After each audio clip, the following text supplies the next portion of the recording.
Udah jam 1 lah ya, cukup ya waktunya, kita mulai ya. Oke, bismillahirrahmanirrahim. Assalamualaikum warahmatullahi wabarakatuh. Selamat siang semuanya. Oke, selamat siang wargi sehat Majalaya.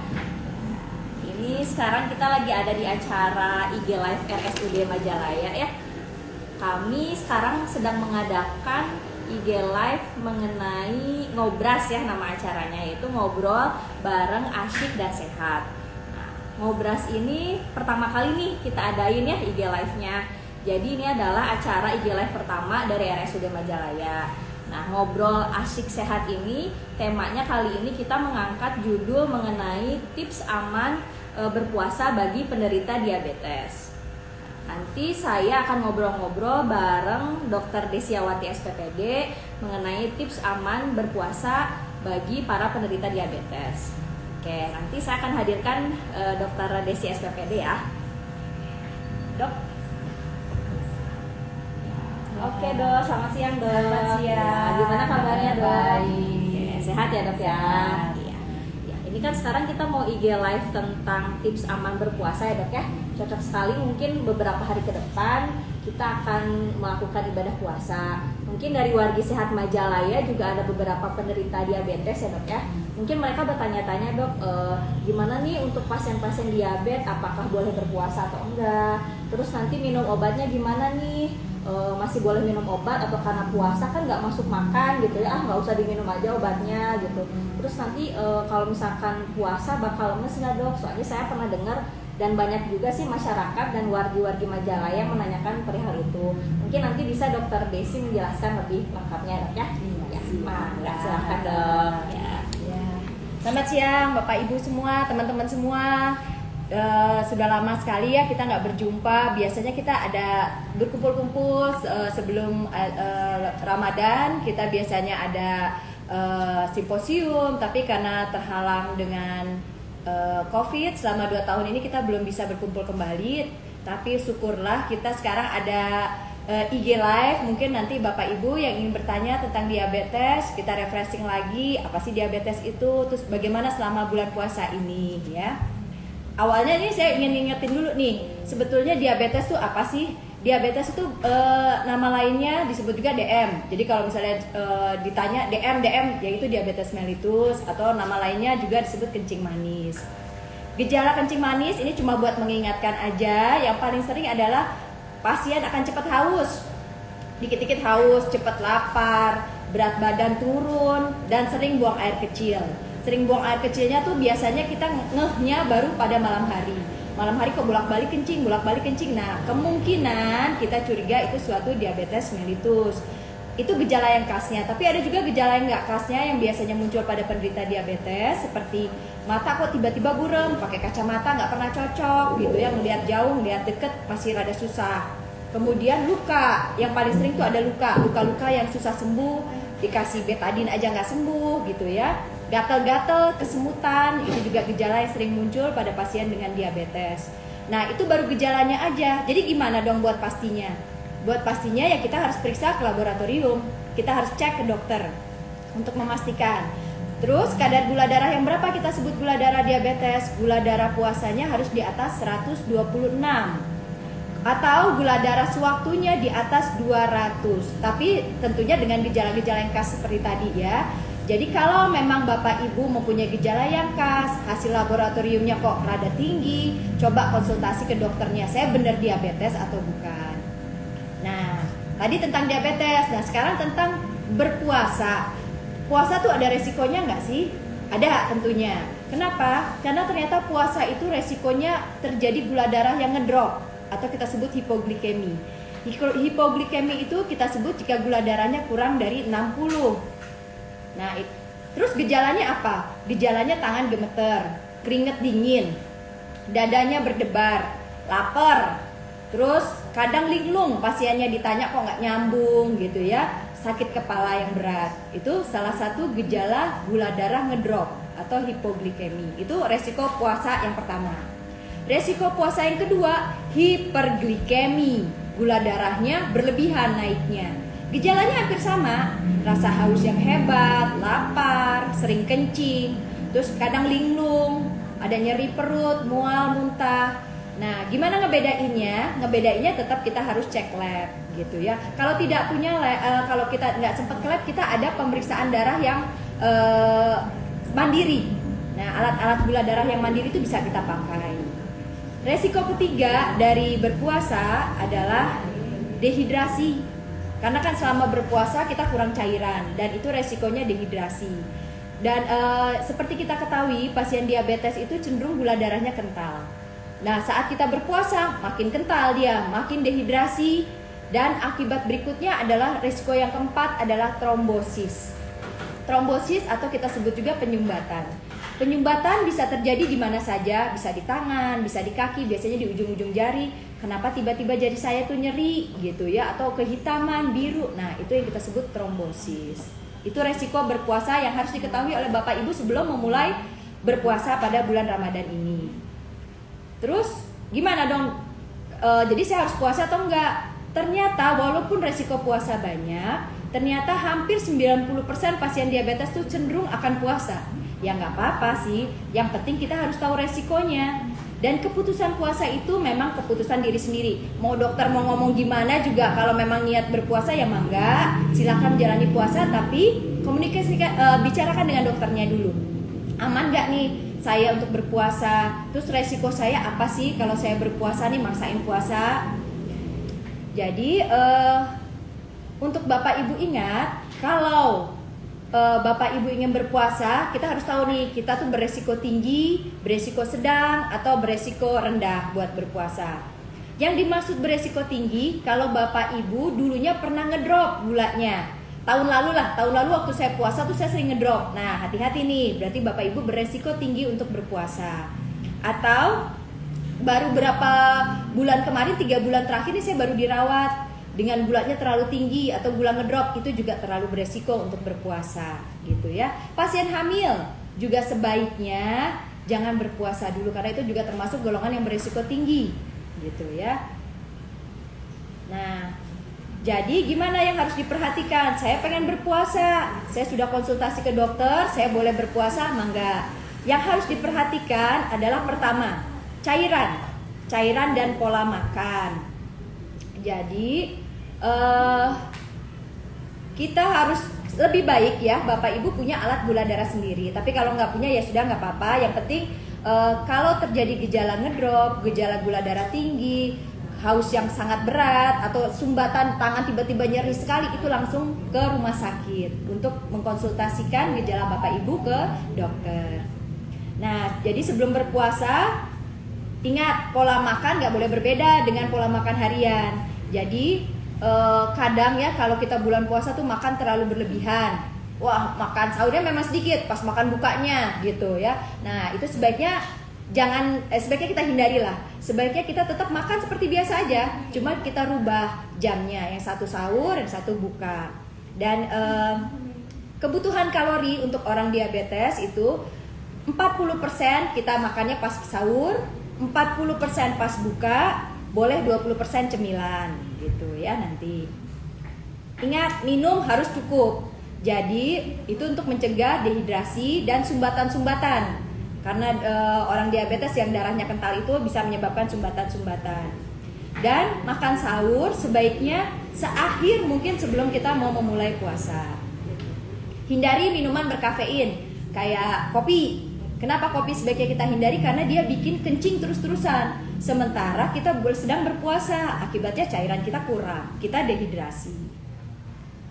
Nah, jadi kalau kita mengingatkan lagi ya Bapak Ibu ya, kalau satu piring itu sebaiknya setengahnya kita isi dengan sayuran, 1/4-nya kita isi dengan karbohidrat, 1/4-nya lagi kita isi dengan lauk. Terserah mau ayam, mau tempe gitu ya.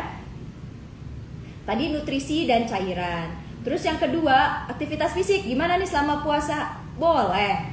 Aktivitas fisik yang rutin, mangga diteruskan. Bapak Ibu boleh bekerja seperti biasa, nggak ada masalah. Olahraga gimana? Boleh. Untuk olahraga yang ringan atau sedang bisa dilakukan. Dan lebih baik sih setelah berbuka lebih baik gitu ya. Kalau olahraga berat sebaiknya jangan dulu. Sholat taraweh itu bagus memang. itu merupakan bagian dari olahraga karena kan itu ruku, berlutut, bangun itu juga yang paling bagus itu salah satu olahraga bagi diabetes yang sedang berpuasa. Tapi kita lagi masa pandemi, jadi jangan lupa kalau misalnya kita sholat atau berkumpul tetap pakai masker, menjaga prokes. Sudah diabetes, terus kita sudah berpuasa, terus gimana kalau tiba-tiba gula saya ngedrop, apa yang harus saya lakukan? Batalkan puasa, Bapak Ibu, jam berapapun, walaupun jam 17 nih, jam 5 sore, aduh sejam lagi mau maghrib. Batalkan puasa jika Bapak Ibu mempunyai gejala hipoglikemi. Hipoglikemi yaitu keringat dingin, lemes, nggak ketahan, terus kok udah mulai linglung gitu ya. Kita cek gula darahnya ternyata cuma 60, stop. Batalkan puasa saat itu juga. Minum air manis untuk mengembalikan kadar gula kita. Atau kita juga harus membatalkan kalau gulanya ternyata tinggi sekali. Kok saya jam 5 sore udah gemeter, keringet dingin, lemes. Pas dicek gulanya lebih dari 300, 400, sebaiknya batalkan. Atau saat kita kondisinya tidak fit, itu juga sebaiknya kita batalkan puasanya. Terus bagaimana dengan obat-obatan? Saya mah diabetes, saya puasa, obat-obatan sudah rutin diminum. Nggak boleh dilanjutkan obat-obatannya. Tapi mungkin nanti konsultasikan ke dokternya. Kalau saya biasa minum obatnya 2 kali, boleh, itu mah seperti biasa, sahur sama buka. Tapi kalau obat-obatan yang diminumnya 1 kali, sebaiknya kita tuker itu jadwalnya ke buka puasa gitu. Bagaimana dengan obat suntik? Saya pakai obat suntik, enggak, boleh lanjutkan. Obat suntik, misalnya saya pakai obat suntiknya 3 kali dok, boleh jadi 2 kali, sahur dan buka. Tapi mungkin nanti dosisnya konsultasikan lagi ke dokternya. Kalau 1 kali suntiknya malam hari, nggak ada masalah, toh nanti disuntiknya juga malam hari sesudah taraweh gitu ya, jadi tidak ada perubahan.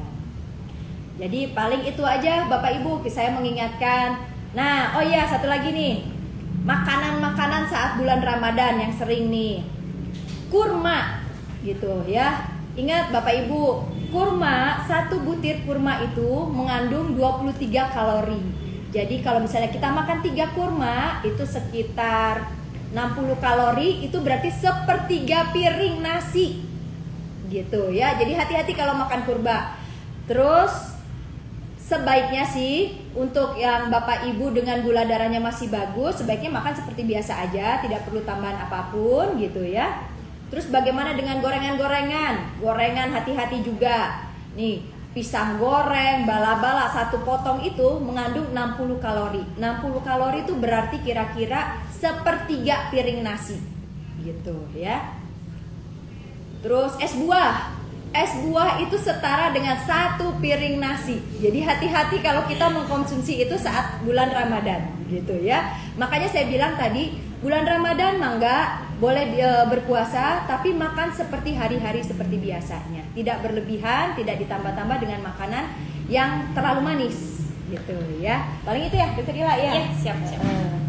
Wah, bermanfaat sekali ya ilmu yang dikasih sama Dokter Desi ini. Banyak sekali ilmu-ilmu yang kita dapatkan, informasi tambahan yang mungkin selama ini ada yang masih ingat atau ada yang udah lupa lagi bisa teringatkan kembali. Oke, saya ini udah dapat beberapa pertanyaan nih dari ibu-ibu anggota Persadia, terus ada juga yang komen di IG live kita ya. Mungkin kita langsung diskusi aja dok ya. Ya. Oke.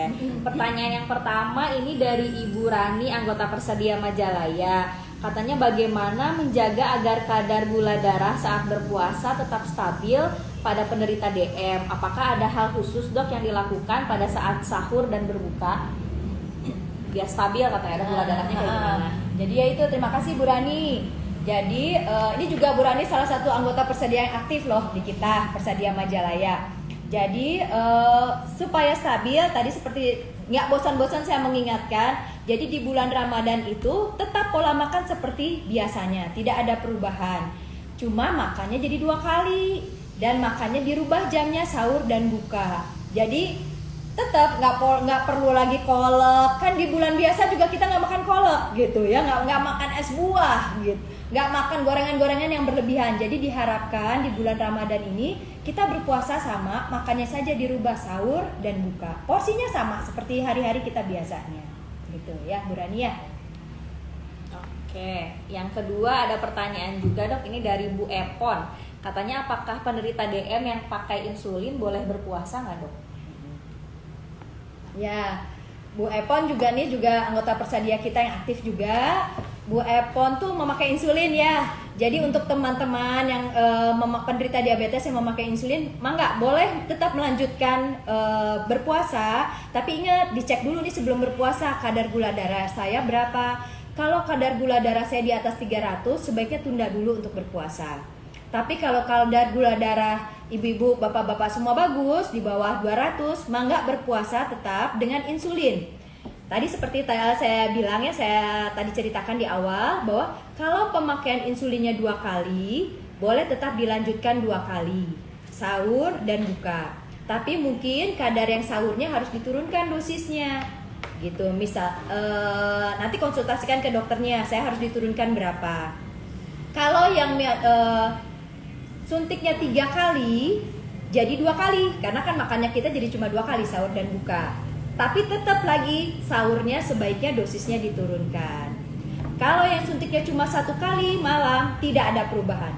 Mangga seperti biasa aja, makan sahur, makan buka, nanti setelah tarawih baru suntik insulin. Oke, pertanyaan selanjutnya ya dok ya, ini dari Ibu Desi. Katanya amankah penderita DM untuk berpuasa dok? Ya, aman gitu ya Bu Desi ya. Jadi untuk berpuasa diperbolehkan asalkan gula darahnya sudah terkontrol. Terus ibu tidak mempunyai resiko tinggi. Mempunyai resiko tinggi itu apa? Ibu tidak dalam kondisi hamil, atau ibu tidak baru dirawat nih 3 bulan terakhir nih saya tidak pulang dari rumah sakit dirawat karena gula darah ngedrop atau karena gula darah terlalu tinggi, itu aman, boleh berpuasa gitu. Atau ya tadi ingat ya, kita ada resiko kalau untuk orang diabetes dehidrasi, kurang cairan. Jadi selama ibu berpuasa tapi minum cukup, mudah-mudahan mah aman puasanya. Oke, selanjutnya dok ada pertanyaan dari Ibu Tita. Katanya menu apa saja untuk penderita DM yang aman ketika berpuasa dan jam berapakah yang pas untuk menambahkan menu tambahannya? Yang tadi kan kata dokter ada menu. Ya. Jadi makan sahur mah seperti biasa, porsi mah seperti biasa, nasi secentong, jangan banyak-banyak. Sayur diperbanyak karena sayur itu mengandung serat, mengandung cairan yang untuk menambah menjaga cairan ibu selama berpuasa. Jadi selama sahur nasi secentong, sayur dibanyakin. Lauknya gimana ibu masaknya? Masaknya lagi pakai ayam ya ayam, masaknya tempe boleh. Ingat, nggak pakai kerupuk gitu ya. Kemudian pas buka makan seperti biasa, ibu masaknya apa? Nasinya boleh secentong, sayurnya boleh diperbanyak. Jadi ingat, untuk pasien-pasien diabetes kita cenderung memperbanyak sayuran. Sayuran tuh setengah porsi dari piring sebaiknya diisi sayuran. Jadi kenyangnya kenyang sayur, cairan pun dapat dari sayuran, serat pun dapat dari sayuran gitu ya. Nasinya nggak usah banyak-banyak, lauknya gimana ibu masaknya, itu untuk pas buka. Boleh nih ibu sholat taraweh gitu ya, ada ibu masih punya 20% kalori. Nah 20% kalori itu boleh dipakai untuk cemilan. Cemilannya gimana ibu? Oh hari ini saya mau gorengan, boleh. Yang tidak punya kolesterol ya tinggi, bolehlah makan gorengan 1 potong gitu ya. Atau tapi milih, jangan sudah gorengan, kolak gitu ya. Pilih salah satu, gorengan atau buah juga boleh, atau puding juga boleh gitu ya Bu ya saat tarawih nanti.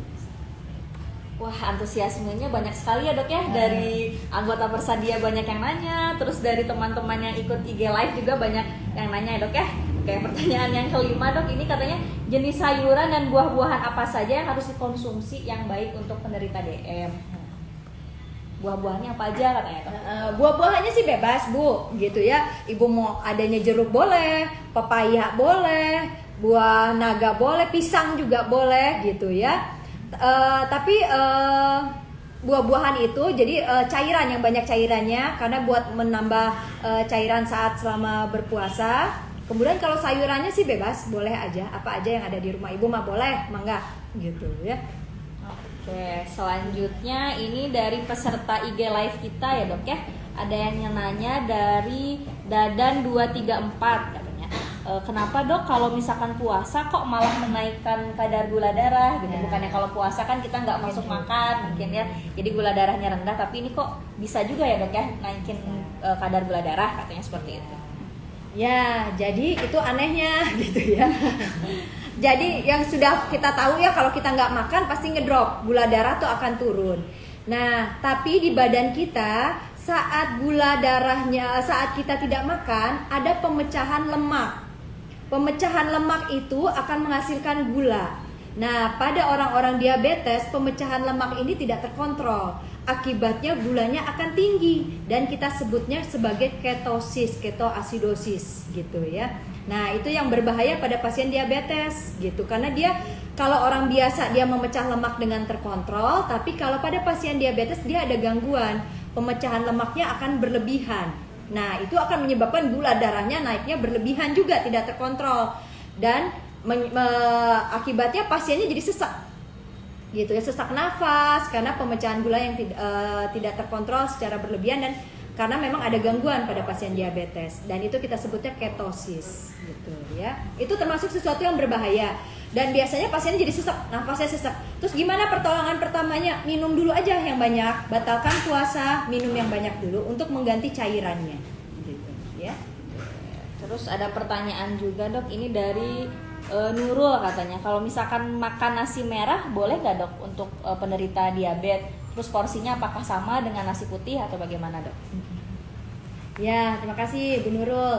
Jadi nasi merah memang bagus karena dia indeks glikemiknya rendah gitu ya. Tapi ingat sekali lagi, untuk pasien diabetes bukan cuma nasinya saja, tapi jumlahnya kita harus pertimbangkan. Jumlahnya tetap saja 1 centong gitu ya, 100 gram gitu ya. Boleh nasi merah, tapi bukan berarti saya sudah makan nasi merah nasinya jadi banyak gitu, nggak boleh juga. Tetap jumlahnya kita perhatikan. Tapi kalau misalnya 1 centong nasi putih dan 1 centong nasi merah, mana yang lebih bagus? Ya nasi merah tentunya, karena dia indeks glikemiknya lebih rendah. Jadi kenapa kalau indeks glikemiknya lebih rendah? Dia lebih lama di dalam perut, kita laparnya lebih lama gitu. Jadi kita ngemilnya juga nggak terlalu banyak. Nah, jadi gula darah kita lebih terpantau. Oke, terus pertanyaan selanjutnya, ini ada 2 pertanyaan dok ya, tapi hampir mirip. Saya coba gabungkan saja, dari Elsa Nuriani sama dari yang tadi Pak Dadan 234. Jadi katanya dok, kalau misalkan habis sahur atau habis bangun tidur, sehabis sahur itu kan suka lemas katanya. Kenapa bisa seperti itu? Apakah ada metabolismenya atau bagaimana? Terus tips makanan katanya biar buka puasa itu nggak lemes dan mengantuk gitu. Soalnya pasti kan orang-orang kalau misalnya pas puasa tuh lemes, ngantuk. Kira-kira makanannya apa ya biar nggak lemes sama ngantuk, katanya seperti itu dok. Iya sih. Ya wajar lah ya kalau bulan puasa lemes sama ngantuk ya, karena kita lapar gitu ya, dan lapar dan kurang cairan. Ya tipsnya saat sahur kita harus banyak minum gitu ya, apalagi menjelang sudah mau mulai puasa nih, jam puasa udah banyak minum dulu aja, karena ya itu kita mencegah dehidrasi. Sama kalau bisa kan kadang apalagi biasanya minggu kedua, minggu ketiga orang-orang tuh sudah mulai malas sahur. Udahlah tidur aja gitu. Nah, itu yang kita harus wajibkan, sahur itu wajib makan. Gitu, nggak bisa cuma minum aja, harus makan. Harus minum, karena ya supaya menjaga selama nanti siang kita kuat tuh, sampai nanti kita buka tuh masih kuat gitu ya. Jadi tipsnya harus minum, harus makan selama sahur gitu. Dan kalau bisa ya menjelang kita mulai berpuasa gitu. Kadang ada yang bangun jam 1 makan dulu biar bisa tidur lagi. Ya jangan terlalu lama nanti gitu puasa kita ya. Oke, sama ada satu lagi pertanyaan, tapi ini mungkin nggak berhubungan sama DM, tapi nggak apa-apa lah dok ya. Ini ada dari Nurul menanyakan, katanya kalau misalkan lagi puasa asam lambung kita naik dan kambuh, bagaimana ya dok mengatasinya? Iya, ya itu sih sebetulnya bukan karena diabetes ya, karena memang sering juga dengan berpuasa asam lambung tuh naik gitu ya. Jadi sebaiknya sih kalau sudah seperti itu kita batalkan, jangan terlalu dipaksakan karena nanti akan menambah sakit, menambah komplikasi yang lainnya. Terus bagaimana dong untuk mencegah supaya asam lambung saya stabil?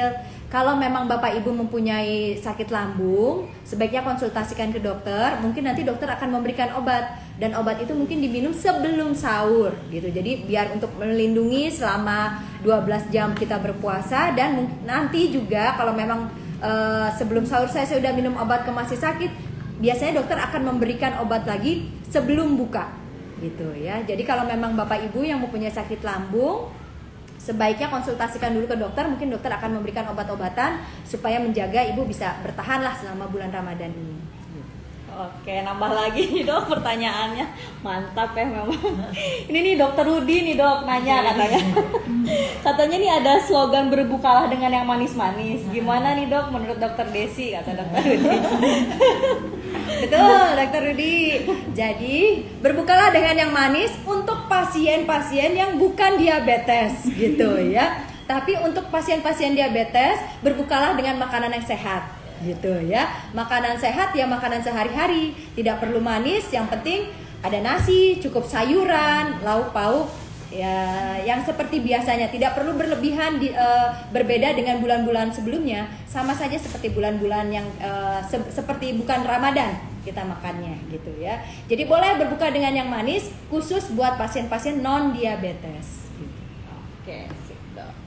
Terus ada lagi yang menanyakan katanya dok, kalau misalkan porsi yang tadi dipakai untuk orang diabetes, apakah boleh dipakai juga oleh orang yang tidak diabetes? Katanya dok, porsi makan yang lebih dibanyakin sayurnya dibandingkan yang lain gitu. Terus porsi yang 40, 40 dan 20 itu apakah bisa dipakai sama orang yang non diabetes? Katanya dok, dari Bu Deti katanya.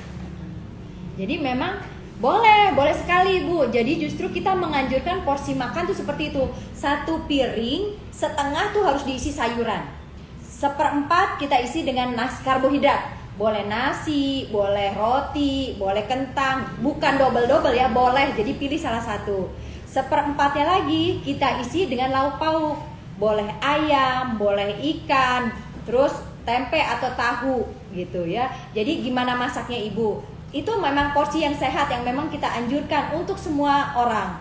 Bukan hanya pasien diabetes, tapi pasien-pasien yang lainnya juga. Bukan pasien deh, untuk semua orang ini mah, yang sakit ataupun yang sehat. Kalau bisa mah porsi makan seperti itu, lebih banyak perbanyak sayurannya gitu ya. Terus untuk bulan puasa juga seperti itu. 40% saat makan sahur, 40% saat makan buka, 20% untuk cemilannya. Gitu ya. Jadi cemilannya jangan terlalu banyak, hanya 20%. Jadi ibu milih mau kolak kah, atau mau gorengan kah gitu ya, atau mau kurma kah, pilih. Bukan digabung, karena kalau digabung itu sudah pasti lebih dari 20% gitu ya, Dokter Bila. Ya, oke. Sip. Ya. Berhubung dari waktu juga ya dok ya, ini udah cukup mungkin waktunya. Terima kasih ya dok ya untuk ilmu dan sharingnya, amat sangat bermanfaat untuk kita semua. Mungkin sebelum menutup sesi IG Live kali ini, saya ingin memberikan kesimpulan ya. Intinya untuk tadi yang dibahas sama dokter Desi, pasien-pasien diabetes itu bisa berpuasa dan aman untuk berpuasa jika memang pertama harus konsul dulu ke dokter. Jadi memang pasien diabetes itu harus rutin kontrol ya dok ya, nggak bisa kalau bahasa Sunda nama sagawayah gitu, gimana saya aja lah gitu, yang penting gula darahnya teratur. Nggak boleh ya dok ya, tetap harus kontrol, harus konsul ke dokter apakah saya memang layak untuk berpuasa atau tidak. Kemudian harus diperhatikan tadi yang dokter Desi bilang, mulai dari cairannya memang harus lebih banyak ya dok ya, karena untuk mencegah dehidrasi. Kemudian dari pola makannya juga harus teratur ya dok ya, lebih dibanyakin sayuran, karena biar memang kenyang sayuran ya dok ya, bukan yang lain. Terus untuk aktivitas fisiknya boleh seperti biasa ya dok ya, dan harus memantau dari kadar gula darahnya ya dok ya. Jadi sebaiknya memang harus punya ya dok ya alat cek GDS stick gitu ya dok ya. Jadi bagusnya. Jadi kalau misalkan ada gula darah ngedrop, yang tadi kata dokter Desi bilang, kalau orang Sunda mah bilangnya teh dok salatri ya dok ya, yang keringat dingin, pusing, linglung gitu, ataupun tanda-tanda yang gula darahnya tinggi, yang tadi pegal-pegal sakit mendadak gitu. Mungkin itu harus langsung di stop puasanya dan konsul juga ya dok ya, tetap ke dokter. Mungkin seperti itu ya dok ya, sudah Ya. cukup ya IG live kita kali ini. Terima kasih untuk Dokter Desi ya atas sharing dan ilmunya yang bermanfaat ini. Saya juga ingin berterima kasih kepada tim PKRS RSUD Majalaya ya, dan tim Persadia RSUD Majalaya yang sudah memfasilitasi kegiatan kali ini. Mudah-mudahan bermanfaat untuk semuanya. Nanti mungkin kita bisa lagi ketemu di acara ngobrol bareng asyik selanjutnya ya, di episode-episode yang selanjutnya ya. Mungkin stay tune ya buat teman-teman Wardi Majalaya setia di GRSUD Majalaya. Terima kasih atas perhatiannya. Wassalamualaikum warahmatullahi wabarakatuh. Selamat siang semuanya. Mudah-mudahan bermanfaat.